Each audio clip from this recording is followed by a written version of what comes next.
Alors ce qu'on appelle microbiote est l'ensemble des micro-organismes qui peuplent un écosystème donné.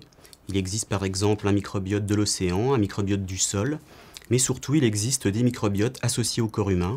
Nous avons donc un microbiote sur la peau, un microbiote dans la bouche, et le microbiote le plus étudié, le microbiote intestinal, que l'on appelait initialement la flore intestinale.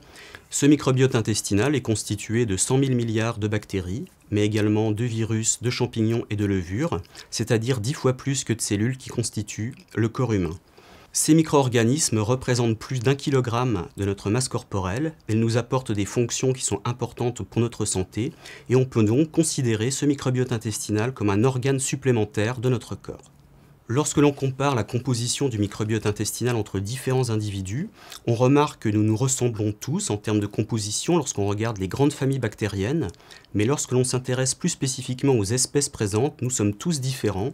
Donc chaque individu héberge un microbiote qui lui est spécifique, et le fait que nous ayons tous un microbiote différent pourrait expliquer pourquoi nous sommes plus ou moins sensibles au développement de certaines maladies, ou pourquoi nous allons répondre différemment à un traitement nutritionnel ou médicamenteux par exemple.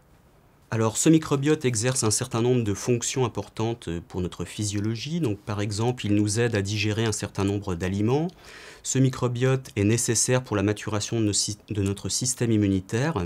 Il nous protège également contre la colonisation par des bactéries pathogènes, ou encore il synthétise des vitamines qui sont essentielles à notre nutrition.